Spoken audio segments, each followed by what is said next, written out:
Балалар, сіздер қазақ халқында көптеген ұлттық ойындар бар екенін білесіздер, солай ма? Қандай ойындар бар? Қыз қуу сосын. Асық ату сосын. Теңге алу. Бұлардың барлығы балалар біздің қазақтың ұлттық ойындары. Сол ұлттық ойындардың ішінде балалар біздер бүгін қазақтың оқтау тақыз деген ойын ойнаймыз. Ойнайсыздар?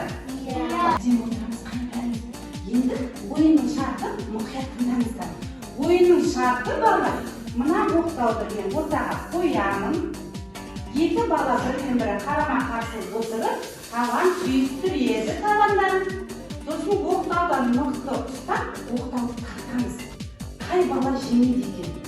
Жеңген бала жетістікке шығады. Жеңеміз бе бізде бәрін?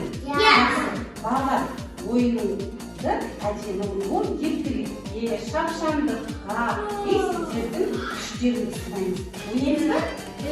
Тағы ортаға қоямын оқтауды. Қане, оқтауды аламыз, Алимор ал, Алдияр ал. Қане, бірімізде біріміз жақындаймыз. Табан түйістіреміз. Табандарымыз түйістіріміз. Жақында. Алайын. Табан түйістір. Мен баста беріледі.